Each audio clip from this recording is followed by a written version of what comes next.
अब तक भारत और तुर्की के बीच भूमध्य सागर में चल रही जंग अब त्रिपक्षीय अखाड़ा बन चुकी है।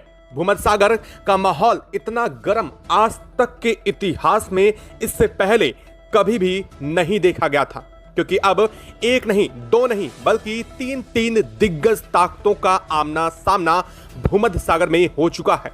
एक तरफ तुर्की, जिसने अभी तक भ्रम था कि भूमध्य सागर उसका बाप दादा की जागीर है।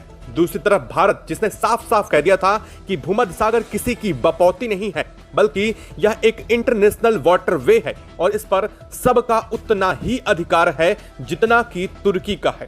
लेकिन अब तीसरा पक्ष की अचानक एंट्री हो चुकी है, जिसका नाम है नाटो। जी हां, वो मिलिट्री शक्तिशाली संगठन जिसे दुनिया की सबसे ताकतवर मिलिट्री गठबंधन की नौसेना कहा जाता है, आखिरकार उसने भूमध्य सागर में भी एंट्री ले ली है। लेकिन इस खबर से पूरे दुनिया में अब सोशल मीडिया से लेकर के पूरी न्यूज चैनल में यह खबर छा चुकी है। जो मामला अब तक भूमध्य सागर तक सीमित था, अब मामला वैश्विक होता हुआ दिखाई दे रहा था। दरअसल तुर्की ने बीते एक दिन पहले ही नाटो समूह में जाकर के मदद की गुहार लगाई थी। तुर्की ने कहा था कि जल्दी सेना भेजें, क्योंकि भारत भूमध्य सागर में उतर चुका है और इस वक्त तुर्की खतरे में है। दरअसल आपको बता दें कि तुर्की कोई और नहीं बल्कि नाटो गठबंधन का एक समूह का सदस्य देश है और इसके समूह सदस्य देशों के साथ यह सबसे बड़ी ट्रीटी यही होती है कि अगर नाटो के किसी एक देश पर हमला होता है तो सभी देशों पर उसका हमला माना जाता है, जिसके बाद नाटो का पूरा समूह संगठन एकजुट होकर के उस देश के विरोध में सीधे उतर जाता है मैदान में। और इस वक्त भूमध्य सागर चौतरफा इसी स्थिति से घिर चुका है। हाल ये बन चुका है कि भूमध्य सागर, जो अब तक कुछ दिन पहले शांत था, वह भूमध्य सागर अब सुलग उठा है। हाल ही बन चुका है कि चौतरफा युद्धपोत नजर आ रहे हैं। एक तरफ भारत के आईएनएस विक्रांत, आईएनएस त्रिकंद और इस तरह से लगभग 5 युद्धपोत भारत के भूमध्य सागर में हैं, तो वहीं तुर्की के 22 युद्धपोत पहले से जो भूमध्य सागर में गश्त लगा रहे थे। लेकिन अब नाटो की एंट्री ने पूरा का पूरा मामला ही पलट दिया है। हाल ही बन चुका है कि चौतरफा इसको लेकर के चर्चा शुरू हो चुकी है और खबर अब सीधे अमेरिका यानी कि अमेरिकी राष्ट्रपति डोनाल्ड ट्रंप के पटल तक पहुंच चुकी है और यह मामला तूल पकड़ रहा है कि आखिरकार भूमध्य सागर में स्थितियां गड़बड़ हुई तो कैसे हुई, आखिरकार तुर्की ने क्या किया जिसके चलते भारत और तुर्की का आमना सामना इस वक्त चल रहा है। लेकिन खैर, इस पूरे केस में अब नाटो की एंट्री ने पूरी दुनिया को चौंका दिया है। हाल ये बन चुका है कि नाटो की एंट्री ने इसे वैश्विक एक नीति और करार दे दिया है। हाल ये बन चुका है कि अब तक जिस चीज से बचने की कोशिश की जा रही थी, आखिरकार भारत को अब वही करना पड़ रहा है जिस चीज से भारत बच रहा था, जिस चीज को लग रहा था कि इसे टाला जाए, लेकिन अब टलने की स्थिति नहीं दिखाई दे रही है, क्योंकि अब भूमध्य सागर एक नई जंग का अखाड़ा बन चुका है। क्या इस वक्त पूरी खबर, क्या पूरी अपडेट सामने रही है और किस कदर से अब तुर्की को लेकर के एक बार फिर से नाटो की एंट्री ने पूरा मामला पलट दिया है, बताएंगे आपको इस वीडियो में। और इसको लेकर के भारत का सबसे बड़ा रुख भी स्पष्ट हो चुका है। तो चैनल पर बने रहें, वीडियो को लाइक और अगर चैनल को अभी तक आपने सब्सक्राइब नहीं किया है तो चैनल को सब्सक्राइब कर लें और बेल आइकन को भी जरूर दबा लीजिएगा, ताकि जुड़ी खबर अपडेट आप तक सबसे पहले पहुंचती रहे। दोस्तों, भारत ने तो इस वक्त पूरे भूमध्य सागर में अकेले मोर्चा संभाल रखा है। हाल बन चुका है कि तुर्की पूरी तरीके से दबते हुए अब नाटो की मदद लेने पर उतारू हो चुका है और यही स्थिति बिगड़ती हुई तब नजर आई जब लगा कि नाटो की एंट्री तो पूरे के पूरे मामले को वैश्विक करार दे दी। लेकिन तुर्की जिस पूरी प्लानिंग के साथ नाटो को भूमध्य सागर में बुलाया था, आखिरकार वह पूरा का पूरा प्लान तुर्की का धारा रह चुका है। तुर्की को लगा था कि भारत के खिलाफ अब वह नाटो का सहयोग लेकर के भारत को चारों खाने भूमध्य सागर में चित्त कर देगा, क्योंकि तुर्की नाटो का संगठन देश है और तुर्की के ऊपर अगर भारत कुछ भी करता है तो सीधे सीधे यह नाटो पर हमला मान लिया जाएगा और इसके बाद नाटो के सभी देश मिलकर के भारत को सीधे भूमध्य सागर में धूल चटा देंगे और वह इस पूरे मामले में आसानी से बच निकलेगा। यह थी तुर्की की प्लानिंग। लेकिन असल में पूरी की पूरी प्लानिंग तब पलट गई जब नाटो ने इस पूरे घटनाक्रम में तुर्की का साथ देने की बजाय यहां पर भारत का पक्ष ले लिया है। जी हां, इस वक्त बहुत बड़ा परिवर्तन या फिर यूं कह लीजिए तुर्की को बहुत बड़ा झटका लग चुका है। तुर्की की पूरी प्लानिंग फेल हो चुकी है। हाल ये बन रहा है कि अब नाटो ने उल्टा तुर्की को ही इस मामले में बुरी तरीके से लथेड़ दिया है। नाटो के सदस्य देशों ने क्या कहा है वो आपको जानना बेहद जरूरी है। दरअसल नाटो ने सीधे तौर पर कहा है कि इस पूरे मामले में देखा जाए तो भारत की कोई गलती नहीं है, क्योंकि भारत ने ना तो मेडिटेरियन सी के अंदर और ना ही भूमध्य सागर के अंदर ऐसा कुछ किया है जिससे इसके ऊपर कोई सैन्य कार्रवाई की जा सके। उसने कहा नाटो ने कि भारत ने सीधा यूएस के रास्ते को लेकर के अपना रुख किया, यानी कि जो तुर्की का रास्ता था उसे ब्लॉक तो किया ही नहीं और ना ही भारत ने तुर्की के ऊपर कोई सैन्य कार्रवाई की। इसके चलते नाटो की एंट्री यहां पर नहीं मानी जाएगी, यानी कि भारत का सीधा मास्टर स्ट्रोक तुर्की को लग चुका है। सीधा वॉरफेयर यूनिट की एंट्री, तुर्की का कम्युनिकेशन चैनल पहले डिस्टर्ब किया गया, फिर उसके ड्रोन सिस्टम को जाम किया गया, तुर्की के यूएवी हवा में लटक गए जैसे पतंग की कटी हुई डोरी के बाद पतंग की हालत होती है। वैसे ही तुर्की के नेवल अफसर एक दूसरे को देख रहे थे, सिस्टम चल क्यों नहीं रहा। सारी चीजें तुर्की का आउट ऑफ कंट्रोल हुई, लेकिन इसके बावजूद अब नाटो का यह कहना कि पूरा का पूरा प्लानिंग जो तुर्की ने किया है असल में उस पर पानी फेर दिया है। नाटो ने साफ कहा है कि भारत ने ऐसा कुछ भी नहीं किया है, जिसके चलते भारत पर कोई एक्शन लेना चाहिए नाटो को, क्योंकि इस पूरे मामले में अब जरा सोचिए कि भूमध्य सागर में भारतीय युद्धपोत सिर्फ अपने रास्ते को तय कर रहे थे, लेकिन रास्ता रोकने वाला कौन? तुर्की। भारत को धमकी देने वाला कौन? तुर्की। किसने कहा कि अपने जहाज को भूमध्य सागर से वापस ले लो वरना हम उन्हें ध्वस्त कर देंगे? तुर्की। इससे पहले भारत कुछ करता, तुर्की ने सीधे तौर पर भारत को वार्निंग दी, धमकी दी और यहां तक कि भारत के ऊपर वॉर छेड़ने तक की धमकी दी। इसके बावजूद भारत ने कोई बहुत बड़ा कदम नहीं उठाया। भारत ने सिर्फ तुर्की के सिस्टम को ब्रेक किया और तुर्की की सप्लाई चेन को कट किया, जो किसी जगह से पूरी तरीके से युद्ध की स्थिति को नहीं कहते हैं। दरअसल असली ट्विस्ट तो तब आया जब नाटो की तरफ से तुर्की से सवाल पूछे गए।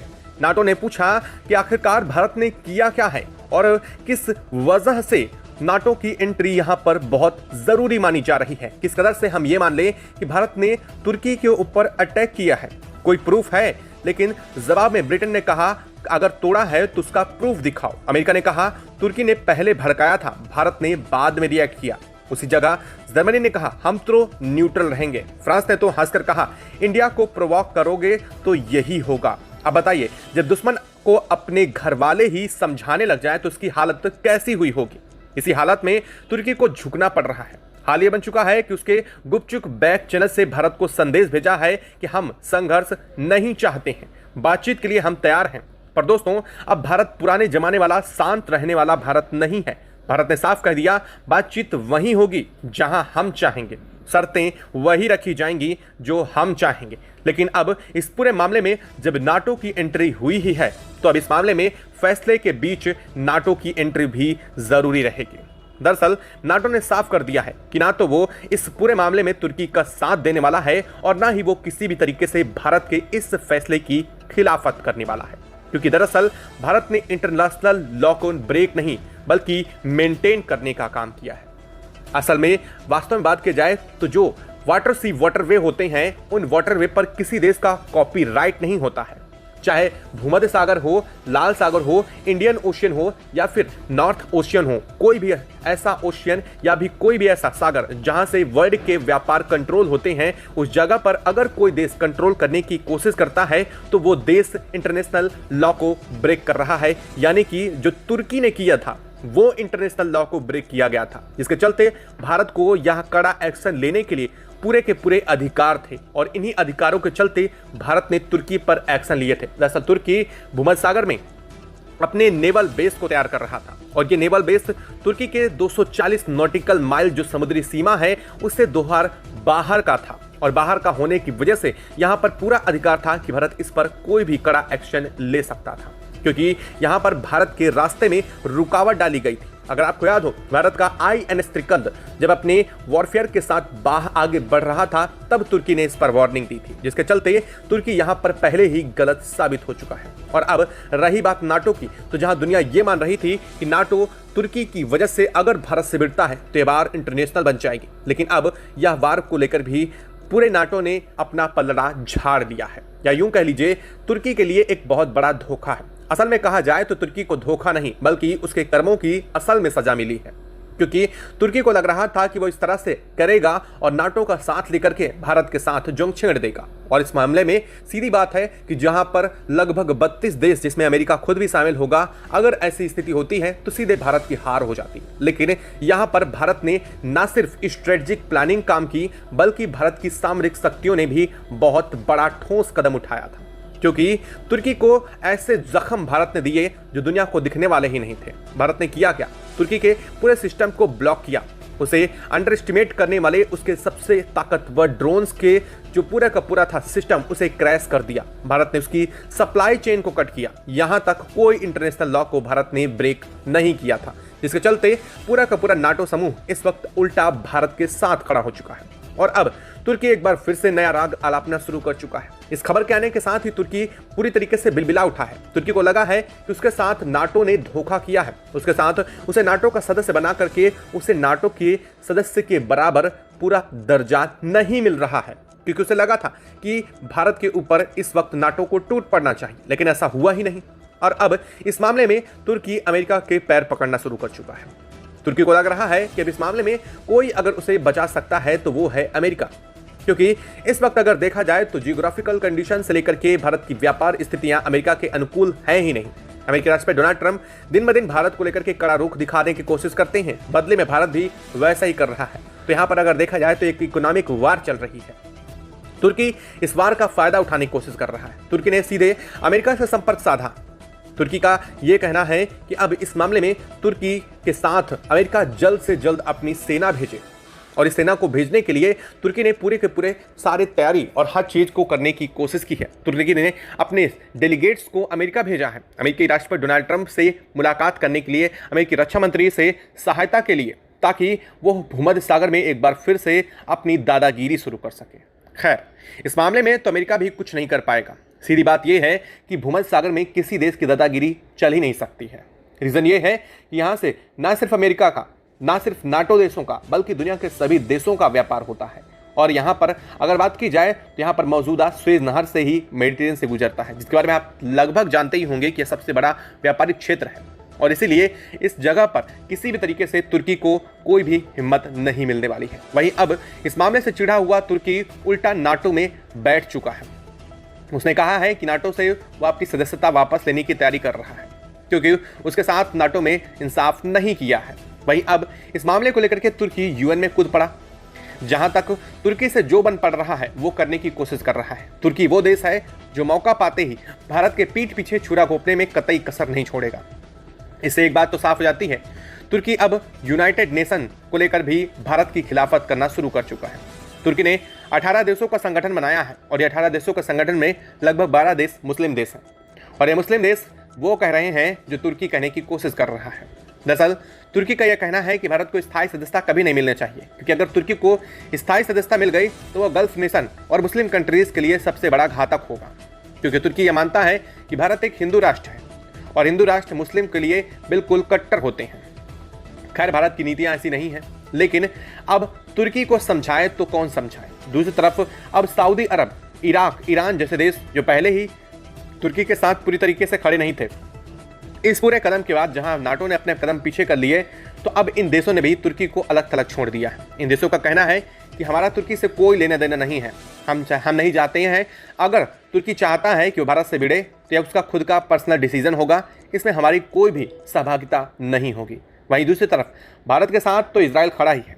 उधर रूस ने भी साफ कर दिया है कि अगर इसके बाद कोई भी कदम तुर्की की तरफ से उठाया जाता है तो अगली सेना रूस की भूमध्य सागर में उतरने जा रही है। और यहाँ पर भूमध्य सागर में रूस के सबसे घातक युद्धपोत Su-57 को उतारने की भी तैयारी चल रही है। खैर, यह बात अभी खबरों तक ही सीमित है, लेकिन तुर्की की तरफ से अगर कोई एक्शन लिया जाता है और इसके बाद रूस और इजराइल कुछ ऐसी प्रतिक्रिया देते हैं तो यह तुर्की के लिए सबसे खतरनाक स्थिति होगी, क्योंकि भारत अकेला ही तुर्की को पस्त कर चुका है। लेकिन अगर इनकी एंट्री होती है तो तुर्की के लिए और भी स्थितियां खराब हो सकती हैं। आपको क्या लगता है, क्या भारत को तुर्की के ऊपर लगातार लिए जा रहे एक्शन को कुछ कमजोर करना चाहिए, रोकना चाहिए, या फिर तुर्की के साथ भारत जो कर रहा है बिल्कुल सटीक है और इस पर और भी कड़े एक्शन लेने की जरूरत है?